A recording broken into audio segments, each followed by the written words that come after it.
Hello नमस्कार, जय हिंद साथियों। मैं उमाशंकर गुप्ता आप सभी का स्वागत करता हूं आपके अपने YouTube परिवार श्री रमा एकेडमी में।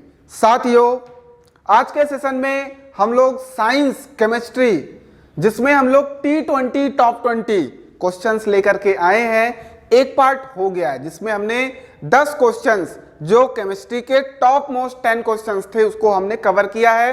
आज के इस सेशन में अगले 10 क्वेश्चंस को जो कि बहुत ही टॉप लेवल के क्वेश्चन है, मतलब पटवारी में ऐसे ही प्रश्न पूछे जाएंगे। टॉप लेवल का मतलब यही होता है, ठीक है। तो 10 प्रश्न का हमने डिस्कशन कर लिया है। आज के सेशन में बचे हुए 10 प्रश्न को डिस्कस करेंगे। ये जो 20 प्रश्न रहेंगे साथियों, ये इसी लेवल के प्रश्न आपको लगाना है और इसी लेवल के प्रश्न पूछे जाएंगे। इन 20 प्रश्नों से आप क्वालिटी चेक कर सकते हो, ठीक। तो आज हम लोग इसका सेकंड पार्ट लेकर के आए हैं। आप लोगों को पता है एमपी पटवारी हेतु 500 प्रश्नों की श्रृंखला का हमने एक पूरा सीरीज लेकर के आए हैं। इस सीरीज में हम लोग क्या कर रहे हैं, 500 से अधिक प्रश्नों को कवर कर रहे हैं ऑटो सब्जेक्ट का।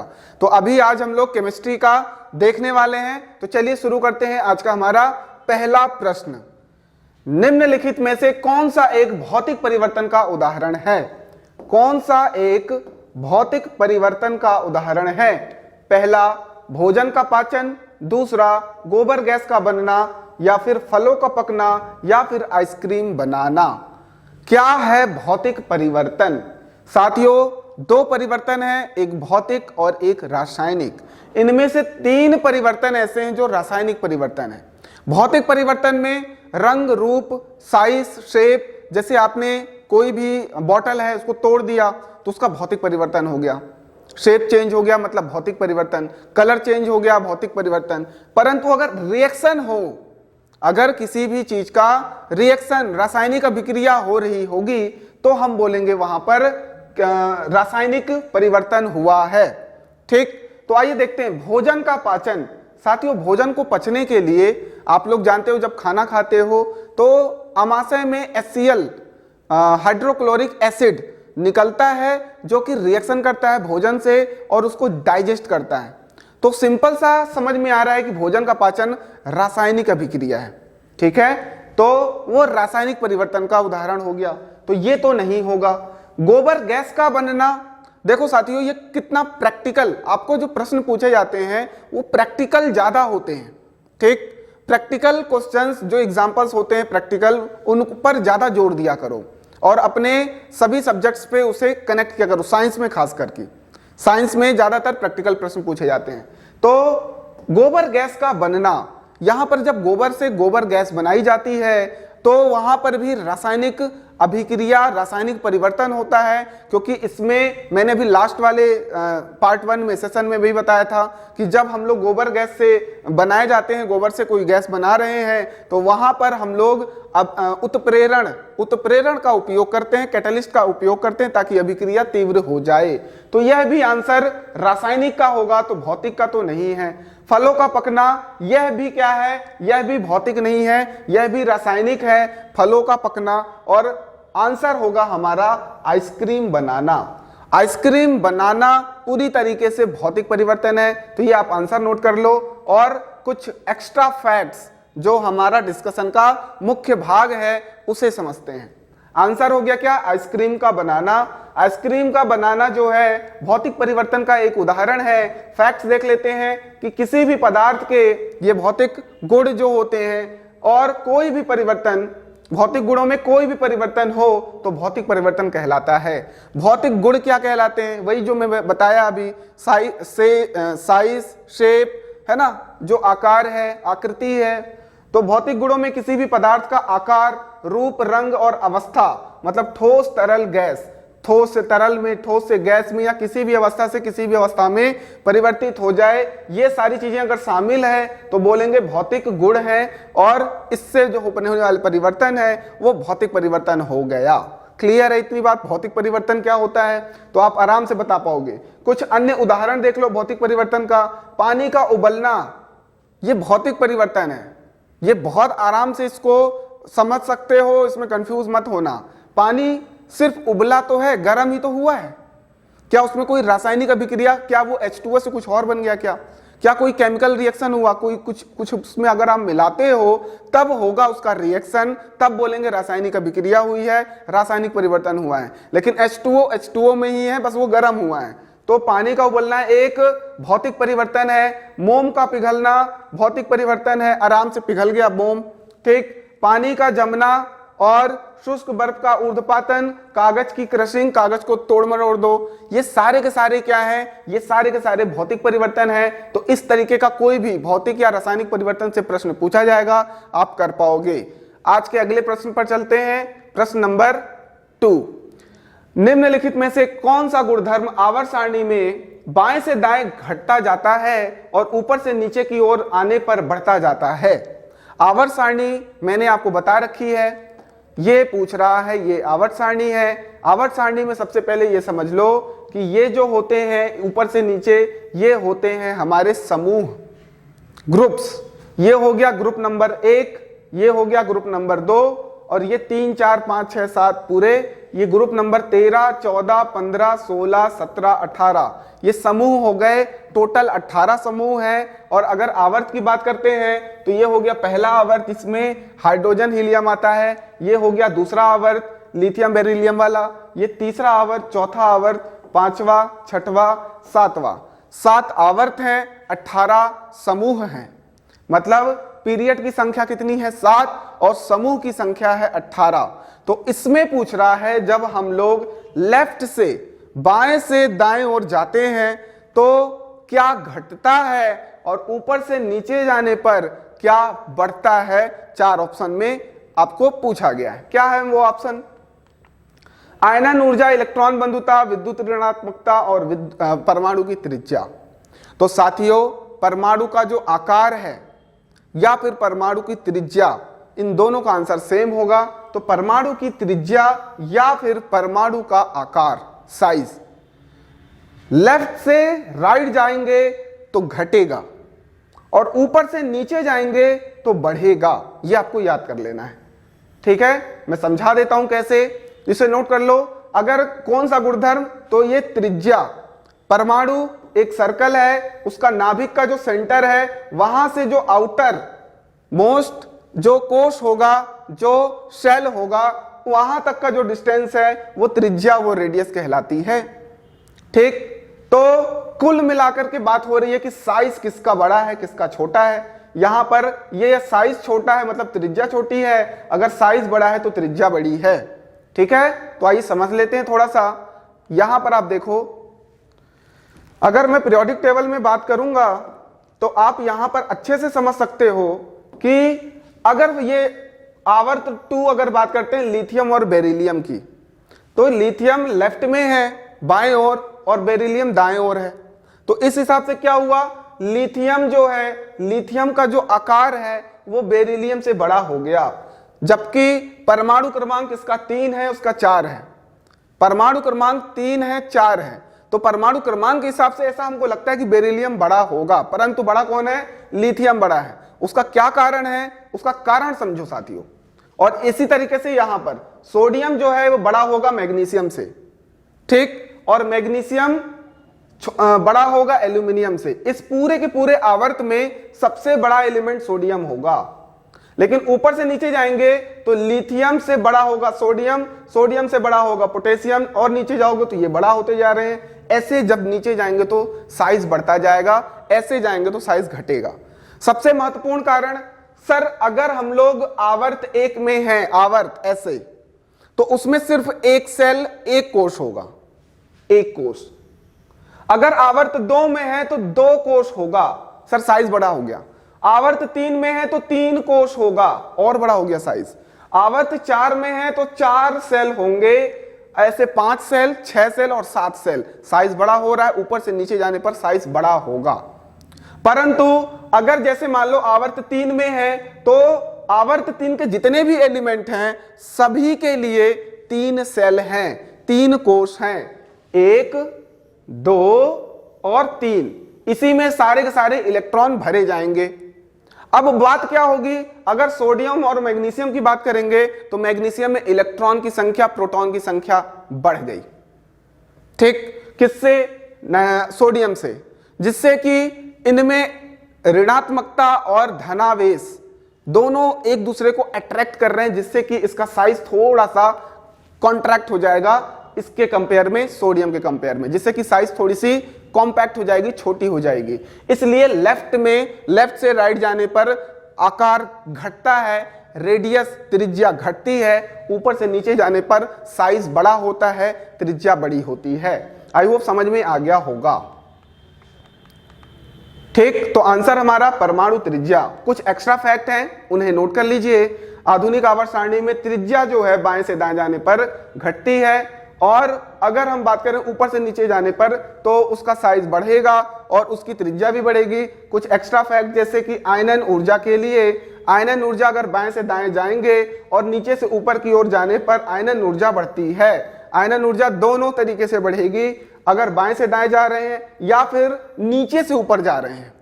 बाएं से दाएं जाएं या नीचे से ऊपर जाएं तो आयनन ऊर्जा बढ़ेगी, और ऊपर से नीचे जाएंगे तो घटेगी। क्लियर? बाएं से दाएं जाने पर और नीचे से ऊपर जाने पर इलेक्ट्रॉन बंधुता बढ़ती है। सेम वही चीज, अगर हम लोग बाएं से दाएं जा रहे हैं और नीचे से ऊपर जा रहे हैं तो इलेक्ट्रॉन बंधुता बढ़ेगी, ऊपर से नीचे जाएंगे तो इलेक्ट्रॉन बंधुता घटेगी।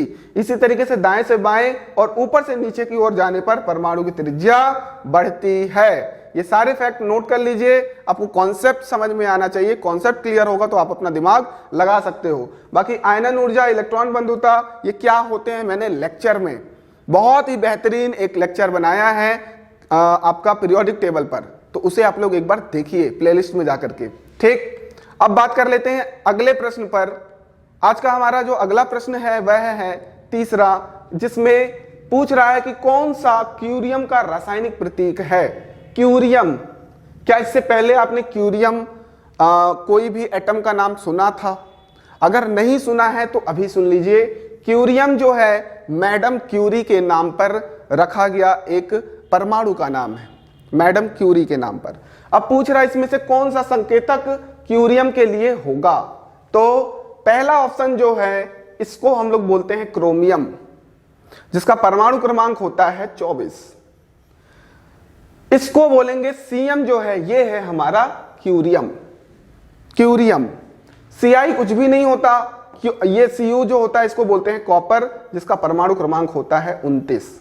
ठीक, तो ये याद रखोगे, ये है क्रोमियम। और देखो कितना पास पास सब में सी है ना। तो क्रोमियम ये हो गया, क्यूरियम ये कुछ भी नहीं है, और ये है कॉपर। तो आपको ये चीज याद रखना है। ऐसे कुछ कुछ अलग तत्व होते हैं जिनको पूछा जा सकता है, और ये मैडम क्यूरी के नाम पर है इसलिए ये प्रश्न बना है। ठीक है, कुछ फैक्ट्स देख लो इसमें कि जो सीएम है क्यूरियम का रासायनिक प्रतीक है सीएम, ऐसे स्मॉल लिखना, ये कैपिटल लिखा गया है। क्यूरियम एक ट्रांस यूरानिक रेडियोधर्मी रासायनिक तत्व है। ये एक रेडियोधर्मी रासायनिक तत्व है जिसका प्रतीक होता है सीएम, और उसका परमाणु संख्या होता है 96। और एक इंपॉर्टेंट चीज, क्यूरियम जो है वो एक्टिनाइट परमाणु है। क्या होता है एक्टिनाइट, इसे समझो। ये आप देख रहे हो नीचे, ये जो ग्रुप दिख रहा है एस ग्रुप, sp, ये डी ग्रुप, ठीक है, एस ब्लॉक, पी ब्लॉक, ये डी ब्लॉक, और नीचे है एफ ब्लॉक। एफ ब्लॉक में ये वाली जो लाइन है ये लेंथेनाइट कहलाती है, और नीचे वाली लाइन कहलाती है एक्टिनाइट। एक्टिनाइड में आप लोग इस 96 पे जाओगे तो आपको क्यूरियम दिखेगा, क्यूरियम दिखेगा। तो ये एक एक्टिनाइड समूह का तत्व है। ये पूरा का पूरा लेंथेनाइड ग्रुप है, ये एक्टिनाइड ग्रुप है। लेंथेनाइड और एक्टिनाइड जो है ये 57 से लेकर के 71 तक के एलिमेंट हैं, जो कि आपके डी ब्लॉक में यहां पर आते हैं सारे के सारे लेंथेनाइड एलिमेंट्स। और एक्टिनाइड एलिमेंट्स 89 से लेकर के 103 तक के जितने भी तत्व होते हैं वो एक्टिनाइड हैं, और वो यहां पाए जाते हैं। उनको उतार के हमने एक अलग से लिस्ट बना दी, लेंथेनाइड को हमने अलग बना दिया। ये सारे के सारे जो एलिमेंट हैं यहां पर पाए जाएंगे और यहां पर पाए जाएंगे, ये आपको ध्यान रखना है। ठीक, तो इसको आप लोग याद रख सकते हो। तो एक्स्ट्रा फैक्ट में आप क्या इसको लिख लो कि एक्टिनाइड श्रृंखला के इस तत्व का नाम प्रख्यात वैज्ञानिक मैरी और पियरे क्यूरी के नाम पर इसका नाम रखा गया था। ठीक, नोट कर लीजिए। आज का अगला प्रश्न, क्वेश्चन नंबर 4, जब लट्ठे को आग में जलाते हैं तो कौन सी अभिक्रिया उत्पन्न होती है? लकड़ी को आग में जला रहे हैं तो कौन सी अभिक्रिया? ये अभिक्रिया मैंने भौतिक अभिक्रिया बताया था। तो जब लट्ठे जलेंगे, जब वो जल रहा है, जैसे मोमबत्ती भी अगर आप जलाओगे, जब आप मोमबत्ती को जलाते हो तो ये मोमबत्ती का जो जलना है यह एक रासायनिक अभिक्रिया है। यह एक रासायनिक, बारूद जलना, माचिस का जलना, लकड़ियों का जलना, ये जितनी भी जलने वाली प्रोसेस है सब के सब रासायनिक अभिक्रिया है, याद रख लो। तो यह एक रासायनिक अभिक्रिया है, भौतिक नहीं है। भौतिक में हमने देख रखा है क्या रंग रूप, उसकी साइज, उसका शेप, ये सब अगर चेंज होता है, उसकी अवस्था चेंज होती है तो हम बोलेंगे भौतिक परिवर्तन हुआ है, और ये है रासायनिक परिवर्तन, रासायनिक अभिक्रिया। कुछ एक्स्ट्रा फैक्ट्स देख लीजिए कि जलती हुई जो लकड़ी है वह रासायनिक अभिक्रिया का उदाहरण है, तो आंसर रासायनिक अभिक्रिया, जिसमें लकड़ी जो है ऊष्मा और ऑक्सीजन की उपस्थिति में कार्बन डाइऑक्साइड, जलवाष्प और राख में बदल जाती है। देखो बदल गई, मतलब रासायनिक अभिक्रिया में क्या होता है, कोई नया प्रोडक्ट बनता है, नया उत्पाद बनता है। तो यहां पर देखो क्या क्या बन रहा है, ऊष्मा निकल रही है लकड़ी जलने पर, दूसरी चीज ऑक्सीजन की उपस्थिति में, और कार्बन डाइऑक्साइड निकल रहा है, जलवाष्प निकल रहा है, और राख में ये सब कन्वर्ट हो रहा है। इसलिए हम लोग बोल रहे हैं कि ये रासायनिक अभिक्रिया है। रासायनिक अभिक्रिया में कुछ अभिकारक होंगे, आपस में रिएक्ट करके कुछ उत्पाद बनाते हैं, या तो हम लोग दहन करके, जला करके उसको नया उत्पाद में कन्वर्ट कर रहे हैं, या उनको फ्यूज करके कुछ हम नया उत्पाद बना रहे हैं। तो इसको आप लोग नोट कर लो। इसके अलावा कुछ उदाहरण हैं, लोहा और ऑक्सीजन आपस में जब मिलता है तो जंग लगता है, यह एक रासायनिक अभिक्रिया है। सिरका और बेकिंग सोडा जब मिलते हैं तो सोडियम एसीटेट बनता है, यह भी रासायनिक अभिक्रिया है। और कार्बन डाइऑक्साइड और पानी बनाते हैं, ठीक है।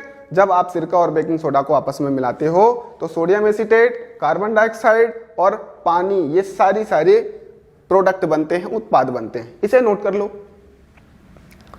अगला प्रश्न, संक्रमण धातु तत्व कौन से होते हैं? एस ब्लॉक के तत्व, पी ब्लॉक के, डी ब्लॉक के, या फिर एफ ब्लॉक के?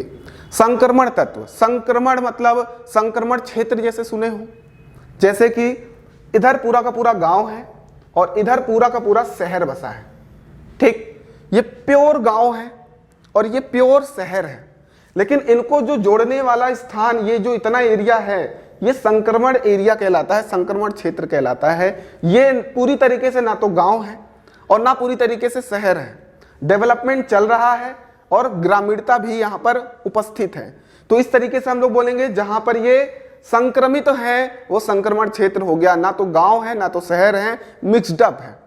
और ये पूरी तरीके से गांव है, ये पूरी तरीके से शहर है। वैसे ही डी ब्लॉक का जो तत्व होते हैं वो संक्रमण तत्व कहलाते हैं। क्यों ऐसा, अब आप देख पा रहे हो, यहां पर देखो डी ब्लॉक के एलिमेंट, ये है पूरा का पूरा डी ब्लॉक का एलिमेंट, यहां से ये पूरा ग्रुप नंबर 3 से लेकर के ये 12 तक, ये क्या है, ये S block, P block, D block, इनके जो भौतिक और रासायनिक गुण हैं, इनके भौतिक रासायनिक गुण बहुत अलग हैं। लेकिन ये लोग क्या है, संक्रमण है। बहुत सारे गुण ऐसे हैं जो भौतिक हैं, भौतिक रासायनिक गुण जो कि इन एलिमेंट्स की तरह है, एस ब्लॉक की तरह, और कुछ इनके पी ब्लॉक की तरह भी है, कुछ ऐसे एलिमेंट हैं। तो ये संक्रमण तत्व कहला रहे हैं। ये सारे के सारे तत्व, ये धातु और ये अधातु, ठीक है। तो आप लोग इसको याद रखोगे, संक्रमण बीच वाला होता है, तो ये डी ब्लॉक के तत्व को संक्रमण तत्व कहते हैं।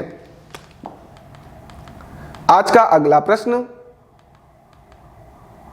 ये क्लियर है कि डी ब्लॉक के तत्व जो हैं संक्रमण तत्व कहलाते हैं। ये ऊष्मा और विद्युत के सुचालक होते हैं, क्योंकि ये एक धातु की कैटेगरी में पाई जाती है, मेटल होते हैं ज्यादातर, इसलिए सुचालक होते हैं, ठीक। एस ब्लॉक के तत्व या फिर पी ब्लॉक के तत्व, ठीक। तो अगर हम बात करते हैं एस ब्लॉक के तत्व, तो वे तत्व जिनकी किसी परमाणु के सबसे बाह्य एस कक्षक में संयोजकता इलेक्ट्रॉन उपस्थित हो, मतलब आउटर सेल जो हो वो एस ब्लॉक की संयोजकता रखता हो, ठीक। जैसे कि ग्रुप समूह जो है 1 और 2 तत्वों को एस ब्लॉक के तत्व कहते हैं। और अगर वहीं पी कक्षक होगा तो पी ब्लॉक के, डी कक्षक होगा तो डी ब्लॉक के, एफ कक्षक होगा तो एफ ब्लॉक के हम एलिमेंट्स कहेंगे, ठीक। नोट कर लिया हमने। अगले प्रश्न की चर्चा करते हैं। छठवां क्वेश्चन, गैलेना निम्नलिखित में से किस धातु का अयस्क है? गैलेना निम्न में से किस धातु का अयस्क है? तो इसका सीधा आंसर याद कर लो कि ये लेड का है। पीबी, पीबी को क्या बोलते हैं? लेड बोलते हैं। तो गैलेना जो है वो लेड धातु का अयस्क है, इसको नोट कर लो। ठीक, गैलेना सबसे महत्वपूर्ण लेड अयस्क और एक महत्वपूर्ण सिल्वर स्रोत है। गैलेना से सिल्वर प्राप्त किया जाता है। ठीक, अगला, अपचयन प्रक्रम में क्या होता है? अपचयन प्रक्रम, सबसे पहले तो अपचयन क्या होता है? जब भी आए अपचयन प्रक्रम, ठीक, तो क्या होता है साथियों? दो चीजें होती हैं, दो चीजें आपको याद रखना है। पहला, अगर आपका इलेक्ट्रॉन जुड़ रहा होगा, इलेक्ट्रॉन का योग, इलेक्ट्रॉन का योग होगा तो हम बोलेंगे अपचयन हुआ। और अगर ऑक्सीजन परमाणु निकल रहा होगा, कौन सा? ऑक्सीजन परमाणु निकल रहा होगा तो हम बोलेंगे कि वो अपचयित हो गया, हम बोलेंगे कि वो अपचयित हो गया। तो दो चीजें याद रखोगे, इलेक्ट्रॉन का योग और ऑक्सीजन परमाणु का निकलना। तो इसमें देखो क्या आ रहा है, इसमें आ रहा है इलेक्ट्रॉन का योग, ये हमारा आंसर होगा। ठीक, इलेक्ट्रॉनों का ह्रास नहीं होगा, हाइड्रोजन का ह्रास, ऑक्सीजन का योग नहीं, क्या? इलेक्ट्रॉन का योग या फिर ऑक्सीजन परमाणु का निकलना, ह्रास। इसे नोट कर लो। एक्स्ट्रा फैक्ट, अपचयन क्या है? अपचयन अणु के ऑक्सीजन परमाणु का ह्रास। ये देखो मैंने बोला ऑक्सीजन का निकलना, ऑक्सीजन का ह्रास होना। ठीक, या तो किसी भी कंपाउंड में से ऑक्सीजन निकल रहा हो तो बोलेंगे अपचयित हो गया, या फिर एक या एक से अधिक इलेक्ट्रॉन का योग बोलेंगे अपचयन की प्रक्रिया। तो आंसर हो गया इलेक्ट्रॉनों का योग। अपचयन में रासायनिक अभिक्रिया में एक परमाणु या परमाणुओं के समूह से जुड़े इलेक्ट्रॉनों में वृद्धि शामिल होता है, मतलब इलेक्ट्रॉन इसमें ऐड अप होते हैं, इसलिए बोलेंगे इलेक्ट्रॉनों का योग। ये क्या करता है? दूसरे परमाणु से इलेक्ट्रॉन खींच लेता है, इसलिए बोलेंगे अपचयन, इलेक्ट्रॉनों को ग्रहण कर लेता है। ठीक, तो इसे नोट कर लीजिए फटाफट। अगला प्रश्न चर्चा करते हैं। आज का 8वां प्रश्न क्या है? मोजले के अनुसार तत्वों की आवर्ती व्यवस्था का आधार है। किस आधार पर मोजले? मोजले कहां है? तो मोजले जो हैं ये आधुनिक आवर्त सारणी के जनक हैं। आधुनिक आवर्त सारणी को किसने बनाया? तो मोजले ने बनाया, मोजले के द्वारा। ठीक है, तो मोजले के द्वारा जो आवर्त सारणी, आधुनिक आवर्त सारणी बनाई गई वह किस आधार पर थी? परमाणु भार, परमाणु क्रमांक, परमाणु द्रव्यमान, ठीक, या फिर परमाणु आयतन। अब परमाणु भार, परमाणु द्रव्यमान तो एक ही चीज है, तो ये चीज नहीं थी, आंसर है परमाणु क्रमांक। ठीक, आंसर है परमाणु क्रमांक। मोजले के द्वारा जो आधुनिक आवर्त सारणी बनाई गई वो परमाणु क्रमांक के आधार पर, एटॉमिक नंबर के आधार पर सजाई गई है। इससे पहले जो भी आवर्त सारणी आई, जैसे कि एक मेंडलीव की आवर्त सारणी आई थी, तो उनकी जो आवर्त सारणी आई थी वो परमाणु द्रव्यमान, परमाणु भार पर आधारित थी। इसे आपको नोट रख लेना है। इसमें एक और फैक्ट याद कर लीजिए कि जो हमारे मेंडलीव की आवर्त सारणी थी, आवर्त सारणी की शुरुआत मेंडलीव के द्वारा हुई है। ठीक, तो इसे नोट कर लीजिए फटाफट। क्या है आंसर? 1913 में हेनरी मोजले ने आधुनिक आवर्त नियम विकसित किया और तत्वों के भौतिक रासायनिक गुण, उनके परमाणु क्रमांक, जो भी भौतिक रासायनिक गुण हैं तत्वों के, परमाणु क्रमांक के आवर्ती फलक होते हैं, आवर्ती फलन होते हैं, मतलब परमाणु क्रमांक पर आधारित है।